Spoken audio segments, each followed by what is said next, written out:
subscribe to my channel, and also press this bell icon. स्वागत है आप सभी का अपने YouTube channel maths by Vipin sir पे। लास्ट जो वीडियो थी वो दिवाली से पहले की थी। एक लंबे टाइम बाद आज दोबारा वही सिलसिला जारी रखते हैं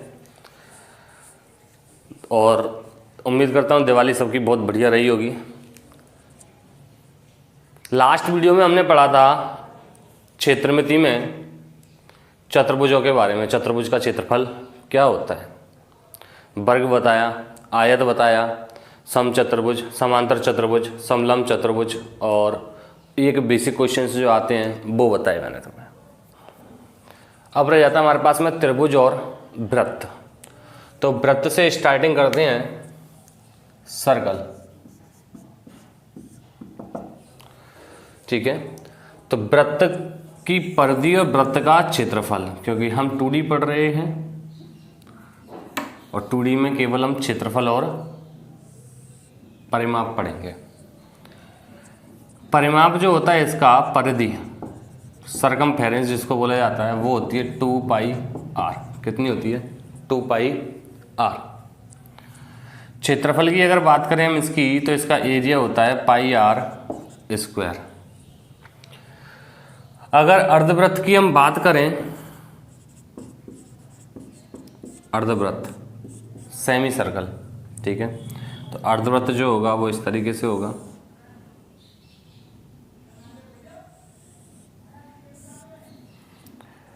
इसका जो परिधि होगा, परिधि का मतलब मैंने बताया था बाउंड्री। तो बाउंड्री के लिए देखो ये पूरा 2πr था, यहाँ से यहाँ तक तोड़ दिया, ये बीच में से काट दिया इसको, तो ये रह गया πr। कितना रह गया? πr। हमें यहाँ से और यहाँ तक तो मिल चुकी है डिस्टेंस, अब डिस्टेंस रह जाती है ये वाली। तो यहाँ से यहाँ तक ये त्रिज्या r है और यहाँ से यहाँ तक ये त्रिज्या r है। तो परिधि हो जाएगी πr प्लस r, और r कितना हो गया? 2r। तो πr प्लस 2r, r को माना जाएगा, पाई प्लस 2 हो जाएगा ये। अब यहाँ से समझना ये अर्धवृत्त की परिधि है, तो ये परिधि बराबर निकल के आ रहा है परिधि अपॉन में r जो है इसको इधर ले आता हूँ, परिधि बटे में त्रिज्या। किसकी है ये? अर्धवृत्त की। अर्धवृत्त की परिधि बटे में त्रिज्या पाई प्लस 2, पाई का मतलब 22/7, 7 दूनी 14, 14 और 22 36, 36/7, 36/7। अर्धवृत्त की परिधि और त्रिज्या का जो अनुपात होता है वो होता है 36/7, ठीक है। परिधि अनुपात त्रिज्या 36/7। किसके लिए? ये केवल अर्धवृत्त के लिए, केवल और केवल अर्धवृत्त के लिए, ठीक है। यहाँ पे एक फॉर्मूला और यूज होता है, तय दूरी बराबर, तय दूरी बराबर परिधि इंटू में चक्करों की संख्या, परिधि इंटू में चक्करों की संख्या। इस कॉन्सेप्ट को समझना कि भाई ये एक पहिया है, ये धरातल पर बिंदु स्पर्श कर रहा है इसका।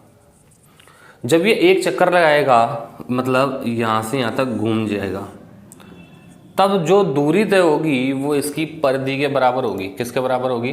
परिधि के बराबर, ठीक है।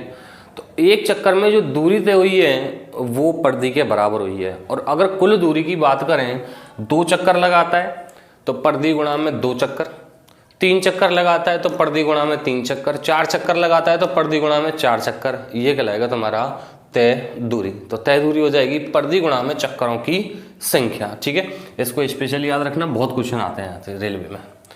तो ये तो तुम्हारा वृत्त। अब इसके लिए हमें जो डायरेक्ट कंसेप्ट पढ़ना है वो क्या है वो समझिए, ठीक है। देखिए डस्टर,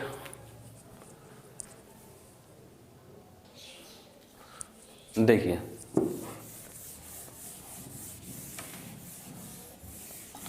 मैंने बताया था जिसके सारे एलिमेंट्स इक्वल हों, कोण भी बराबर हों, भुजाएं भी बराबर हों, उन पे हम डायरेक्टली अप्लाई करते हैं। तो अपने पास में 3 चीज़ें निकल के आती हैं यहाँ पे। एक तो वर्ग, वृत्त और समबाहु त्रिभुज। समबाहु त्रिभुज का ज़्यादा यूज नहीं हो पाता इसमें इतना, वर्ग और वृत्त के लिए स्पेशली समझना। तो वृत्त की अगर मैं बात करूं, जो इसकी सिंगल यूनिट वाली विमाएँ होती हैं। सिंगल यूनिट से मतलब हो गया जैसे लंबाई की हैं, क्षेत्रफल की हैं, ठीक है। तो सिंगल यूनिट वाली विमा कौन कौन सी हो जाएंगी? परिधि लंबाई होती है, त्रिज्या लंबाई होती है और व्यास भी लंबाई होती है, ठीक है। ये आपस में डायरेक्टली प्रोपोर्शनल होती हैं, समानुपाती होती हैं। कैसी होती है दोस्तों? समानुपाती। परिधि, त्रिज्या और व्यास तीनों आपस में समानुपाती होती हैं। और जबकि जो क्षेत्रफल होता है इनके वर्गानुपाती होता है। कैसा होता है? वर्गानुपाती, वर्ग के अनुपात में होता है, ठीक है। समझना, जैसे कोई क्वेश्चन दे दिया कि दो वृत्त हैं, उनकी त्रिज्याओं का अनुपात R1 अनुपात R2 3:4 है। दो वृत्त जिनकी त्रिज्याओं का अनुपात 3:4 है, तो उनकी परिधियों का अनुपात, परिधि जो होंगी वो 3:4 में ही होंगी, क्योंकि जो त्रिज्याओं का अनुपात होता है वही परिधियों का होता है और वही किसका होता है? व्यास का, ठीक है। अगर वो व्यास की बात करता है कि व्यास का अनुपात क्या होगा, तो व्यास का अनुपात भी 3:4 ही होगा। वो इनमें से कोई सा भी एलिमेंट दे दे और ये आपस में प्रोपोर्शनल होते हैं, तो तीनों का अनुपात एक ही रहेगा, परिधि का भी, त्रिज्या का भी और व्यास का भी। परिधि का दिया हुआ 3:4 है, तो त्रिज्या का भी 3:4 रहेगा, व्यास का भी 3:4 रहेगा। व्यास का दिया हुआ 4:5 है, तो त्रिज्याओं का भी 4:5 रहेगा और परिधियों का भी 4:5 रहेगा, ठीक है। और ये अगर इनके क्षेत्रफल की बात करें कि इनके वर्गों वृत्त का क्षेत्रफल का अनुपात क्या होगा, तो वो इन तीनों में से कोई सा भी अनुपात दे देगा तुम्हें। इन तीनों में से कोई सा भी अनुपात दे देगा और पूछ लेगा कि क्षेत्रफलों का अनुपात क्या होगा, तो हमें केवल वर्ग कर देना। 3 का वर्ग 9 और 4 का वर्ग 16, तो आंसर हो जाएगा 9:16, ठीक है। जबकि ये अगर इनवर्स में जाते हैं तो ये वर्ग के अनुपात में है, तो ये वर्गमूल के अनुपात में होंगे। इसको बोला जाएगा वर्गमूलानुपाती, वर्गमूलानुपाती, ठीक है। जैसे उसने बोल दिया कि दो वृत्त हैं, वृत्त फर्स्ट अनुपात वृत्त सेकंड, इनके क्षेत्रफलों का अनुपात 256:25 है। कितना है? 256:25 है। तो इनकी त्रिज्या का अनुपात पूछ ले, भले ही वो भले ही व्यास का अनुपात पूछ ले, वो भले ही परिधियों का अनुपात पूछ ले, तो ये वर्गमूल के अनुपात में होंगी। मतलब अब की बार हमें क्या करना पड़ेगा? वर्गमूल लेना पड़ेगा, ठीक है। तो 256 का वर्गमूल हो जाता है 16 और 25 का वर्गमूल हो जाता है 5। तो जो अनुपात निकल के आया त्रिज्या, व्यास और परिधि का, वो कितना निकल के आया है? 16:5। जो क्षेत्रफल का अनुपात है उसका क्या ले लेते हैं हम? वर्गमूल ले लेते हैं। वो क्या कहलाएगा? त्रिज्या, व्यास और परिधि। यही कॉन्सेप्ट था इसका कि त्रिज्या, व्यास और परिधि समानुपाती होती हैं, और जबकि क्षेत्रफल उनके वर्गानुपाती होता है और ये क्षेत्रफल के वर्गमूलानुपाती होती हैं, उल्टे में। ये सिंगल यूनिट है। सिंगल यूनिट से मतलब हो गया परिधि कोई लंबाई होती है सेंटीमीटर, मीटर, किलोमीटर इसमें होगी। सेम त्रिज्या भी लंबाई होती है सेंटीमीटर, मीटर, मिलीमीटर इसमें हो सकती है। व्यास भी लंबाई होती है। मतलब ये सिंगल यूनिट वाली विमाएँ हैं, तो ये आपस में कैसी हैं दोस्तों? समानुपाती हैं। कैसी हैं? समानुपाती हैं। और जबकि जो क्षेत्रफल है वो इनके वर्गानुपाती होता है और ये क्षेत्रफल के कैसे होती हैं? वर्गमूलानुपाती। अब यही बात हम वर्ग में करें तो वर्ग में सिंगल यूनिट वाली खुद सोचिए कौन कौन सी होंगी। वर्ग में हो जाएगी उसकी भुजा, वर्ग में हो जाएगा उसका विकर्ण और वर्ग में हो जाएगा उसका परिमाप। ये कैसे होंगे दोस्तों? समानुपाती। कैसे होंगे? समानुपाती, क्योंकि सिंगल यूनिट वाले हैं, ठीक है। अगर इनके क्षेत्रफल की बात करूं तो क्षेत्रफल हमेशा वर्गानुपाती होता है। क्षेत्रफल कैसा होगा? वर्गानुपाती। और ये क्षेत्रफल के कैसे होंगे दोस्तों? वर्गमूलानुपाती। कैसे होंगे? वर्गमूलानुपाती, ठीक है। ये वर्ग के लिए बात हो जाएगी। अब वो कह देता है कि दो वर्ग हैं जिनके विकर्णों का अनुपात 3:4 है। 3:4 ही क्यों लें? 2:5 है। किसका अनुपात है ये? विकर्णों का। जब विकर्ण का अनुपात दिया हुआ है तो भुजा का अनुपात भी कितना रहेगा? 2:5। परिमाप का अनुपात भी कितना रहेगा? 2:5। और क्षेत्रफल के अनुपात की अगर बात करता है तो 2 का वर्ग 4 और 5 का वर्ग कितना हो जाएगा 25। तो क्षेत्रफलों का अनुपात कितना रहेगा 4:25। एक क्वेश्चन आपको 100% ऐसा देखने को मिलेगा और जिसको तुम डायरेक्टली विदाउट पेन के सॉल्व कर सकते हो, एक क्वेश्चन मिलता है ऐसा, ठीक है। तो ये हुई हमारी वर्ग के ऊपर बात, वृत्त के ऊपर बात, ठीक है। डायरेक्टली किस तरीके से करते हैं अभी मैं क्वेश्चंस कराऊंगा तुमको, प्रीवियस ईयर्स के क्वेश्चंस रेलवे के सारे, ठीक है। तो ये कर सकते हो। बाकी सर्कल जो है वो रीड लेवल फर्स्ट में नहीं है, रीड लेवल सेकंड में तो है। सर्कल को रीड लेवल फर्स्ट वाले स्किप करके चलें, ठीक है। वर्ग का समझना जरूरी था, वर्ग का आता है। चलिए आगे बात करते हैं। जिनके में ज्योमेट्री है, ज्योमेट्री रीड लेवल फर्स्ट में भी है, बेसिक ज्योमेट्री है, रीड लेवल सेकंड में भी है, एसएससी में है ही, और रेलवे में भी ज्योमेट्री आती है। तो ज्योमेट्री से भी टच होते हुए क्वेश्चंस आते हैं, तो ज्योमेट्री भी हमें पढ़नी है, ठीक है। कुछ कॉन्सेप्ट्स ज्योमेट्री के यूज होते हैं। चलिए अगली बात, एक क्वेश्चन आपको 100% देखने को मिलेगा इसका परसेंटेज वाला। परसेंटेज वाले से मतलब हो गया जैसे परसेंटेज में भी कराए वो क्वेश्चन, बाकी मैं 4-5 क्वेश्चन डिस्कस कर लेता हूँ। क्वेश्चन लिख दिया, वृत्त की त्रिज्या को 20% बढ़ाया, क्षेत्रफल में प्रतिशत परिवर्तन क्या होगा? क्षेत्रफल में प्रतिशत परिवर्तन क्या होगा? एक क्वेश्चन, वर्ग के विकर्ण को 20% कम किया तो क्षेत्रफल में कितने प्रतिशत कमी? कैसे भी पूछ सकता है वो ना। एक और क्वेश्चन लेता हूँ, आयत की लंबाई को 30% बढ़ाया, चौड़ाई को 20% कम किया तो क्षेत्रफल में प्रतिशत परिवर्तन या क्षेत्रफल में प्रतिशत परिवर्तन क्या होगा? ठीक है, इस तरीके के क्वेश्चन आते हैं और परसेंटेज से रिलेटेड है। ये तुम्हारे आयतन में भी मिलेंगे, मेंसुरेशन 3D जिसको कहते हैं हम, वॉल्यूम, उसमें भी मिलेंगे, और यहाँ भी है ये क्वेश्चन, ठीक है। तो परसेंटेज की अगर वीडियो देख लेते हो तो बहुत खुशी की बात है, और नहीं देखते हो तो और भी ज़्यादा खुशी की बात है, ठीक है। क्योंकि जिनके में परसेंटेज नहीं है वो देख के करेंगे क्या। देखिए, मैंने परसेंटेज में बताया था कि कोई भी इनिशियल वैल्यू जो होती है, प्रारंभिक मान, वो हमेशा 100% होता है। कितने परसेंट होता है दोस्तों? 100% होता है, ठीक है। आज मैं इन 2-4 क्वेश्चंस को करा के कल से हम प्रैक्टिस करेंगे इसी टॉपिक की, ठीक है। प्रीवियस ईयर्स के क्वेश्चंस रेलवे वाले लेके चलेंगे हम। तो कोई भी इनिशियल जो वैल्यू होती है वो हमेशा कितने परसेंट होती है दोस्तों? 100% होती है। 100% से मतलब हो गया कि कोई भी प्रारंभिक मान से कि भाई वृत्त की त्रिज्या को 20% बढ़ाया, क्षेत्रफल में प्रतिशत परिवर्तन, तो इसका जो प्रारंभ में क्षेत्रफल होगा ना वो 100% होगा, ठीक है। ठीक है, त्रिज्या जो होगी वो 100% होगी।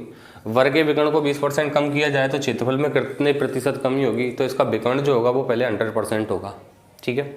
आयत की लंबाई को 30% बढ़ाया तो लंबाई पहले 100% होगी। चौड़ाई को 20% कम किया तो चौड़ाई पहले 100% होगी। क्षेत्रफल में प्रतिशत परिवर्तन पूछ रहा है और क्षेत्रफल भी स्टार्टिंग में 100% होगा। समझना, इस क्वेश्चन से स्टार्टिंग कर रहा हूँ मैं।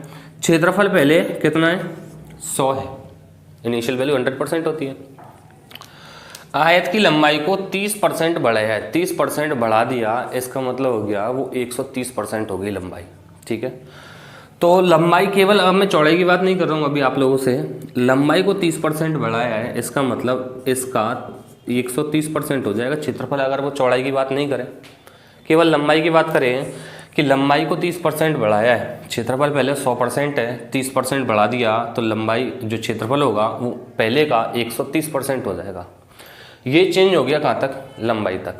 अब वो बात करता है चौड़ाई को 20% कम किया। अब ये जो क्षेत्रफल है इसमें अब कमी हो जाएगी, क्यों? क्योंकि अब की बार चौड़ाई को 20% कम कर रहा है, तो ये रह जाएगा कितना परसेंट? 80%। ध्यान रखना, जहाँ भी वो क्षेत्रफल में प्रतिशत परिवर्तन पूछेगा, हमेशा क्षेत्रफल और आयतन में पूछेगा तो 3 विमा यूज होती हैं, और क्षेत्रफल में पूछता है तो केवल 2 विमा यूज होती हैं। और फॉर्मूला कुछ नहीं है, केवल कॉन्सेप्ट याद रखो। प्रारंभ में क्षेत्रफल जो होता है वो 100% होता है, लंबाई को 30% बढ़ा दिया तो 100 का 130% हो गया। अब इसका ये क्षेत्रफल आ चुका है, चौड़ाई को 20% कम कर दिया है, तो इसका कितना परसेंट रह जाएगा? 80%।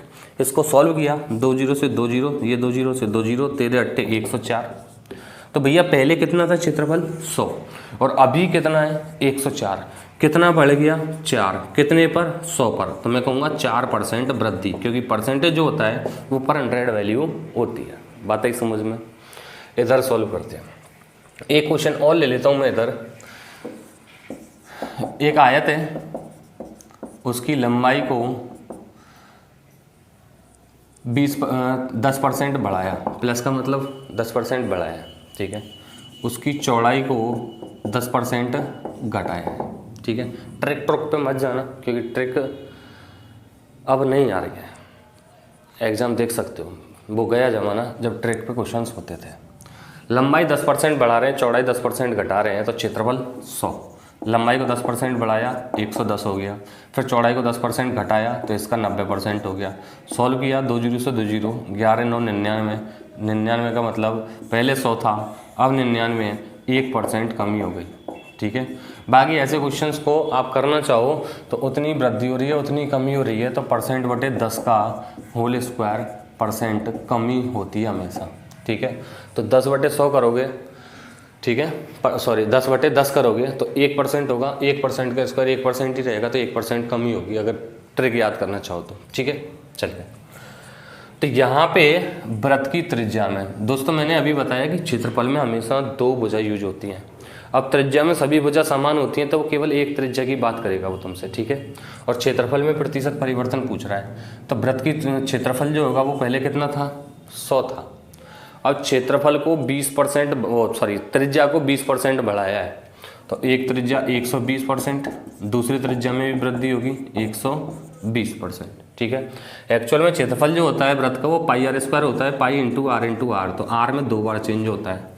आयत का क्षेत्रफल जो होता है वो लंबाई इंटू चौड़ाई होता है, तो लंबाई और चौड़ाई 2 बार चेंज हुआ, ठीक है। आयत का क्षेत्रफल लंबाई इंटू चौड़ाई होता है तो 2 बार चेंज हुआ। ऐसे वर्ग का होगा, भुजा स्क्वायर होता है वर्ग का क्षेत्रफल। चलिए इसको सॉल्व करते हैं। 2 0 से 2 0, 12 × 12 144। पहले कितना था? 100 था, अब कितना है? 144। बढ़ गया कितना? 44% वृद्धि। बात आई समझ में? वर्ग के विकर्ण को 20% कम कर दिया जाए तो क्षेत्रफल में कितने प्रतिशत कमी होगी? अब मैं जो पॉइंट बता रहा हूँ उसको ध्यान से समझना। वो जरूरी नहीं है त्रिज्या कह के चले, त्रिज्या, व्यास और परिधि समानुपाती होती है वृत्त के लिए, और वर्ग के लिए विकर्ण, परिमाप और भुजा ये समानुपाती होते हैं। तो वो कैसे भी कह सकता है। यहाँ पे उसने क्या यूज किया है? विकर्ण। क्या यूज किया है? विकर्ण। तो हमें समझना है कि उसका जो त्रिज्या है, सॉरी त्रिज्या नहीं, भुजा जो है वर्ग की, उसको 20% कम किया गया है, और क्षेत्रफल में परसेंट कमी पूछ रहा है वो। तो पहले कितना था? 100। एक भुजा को 20% कम किया, 80%। अभी क्षेत्रफल में परिवर्तन नहीं हुआ है, ठीक है। दोबारा से 20% कम करेंगे तो 80%। इसको सॉल्व किया, 2 0 से 2 0, 2 0 से 2 0, 8 8 64। पहले 100 था, अब 64 है, कितना कम हुआ? 36% कमी, ठीक है। ये परसेंटेज वाले क्वेश्चंस थे। यहाँ से क्वेश्चंस आता है तुम्हारे लिए, ठीक है। तो आज की वीडियो में ये अभी त्रिभुज और रह गए, त्रिभुज और कर लेते हैं, ये पूछा जाएगा, ठीक है। तो परसेंटेज वाला मैं समझता हूँ कॉन्सेप्ट क्लियर हो गया होगा। आयतन के लिए एक और भुजा हो जाती है, 3 भुजा हो जाती है वहाँ पे, तो तीसरी भुजा को और यूज कर लिया जाता है, वो फॉर्मूला बेस्ड होता है, ठीक है। आयतन कराऊंगा तब उसको समझाऊंगा। देखिए